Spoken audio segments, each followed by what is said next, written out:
Hello বন্ধুরা, সবাই কেমন আছেন? সবাইকে জানাই আমার অন্তঃস্থল থেকে ঈদ মুবারক, ঈদ মুবারক, ঈদ মুবারক।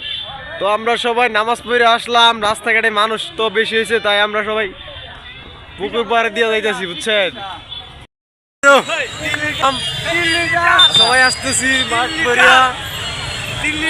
মানুষ দেখছেন, হাজার হাজার মানুষ মাঠে হয়েছে, লাখো কোটি মানুষ, দেখছেন হাজার হাজার মানুষ, লক্ষ লক্ষ কোটি কোটি মানুষ হয়েছে। হাজার হাজার মানুষ হয়েছে আমাদের মাঠে। আলহামদুলিল্লাহ, আমাদের ঈদগার মাঠ অনেক বড়। দুধ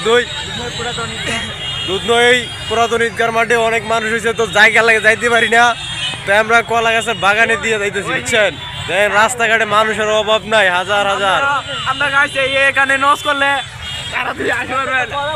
আমরা অনেক সবাই নামাজ পড়ছি, মনে করেন যে গাছতলা দিয়ে যাইতেছি, বুঝছেন? কারণ রাস্তা দিয়ে জায়গা নাই গিয়া, তো সবাই এদিক দিয়ে আসলাম, কলা গাছের বাগান টাগান দিয়া, এই যে সব এদিকে করতেছে।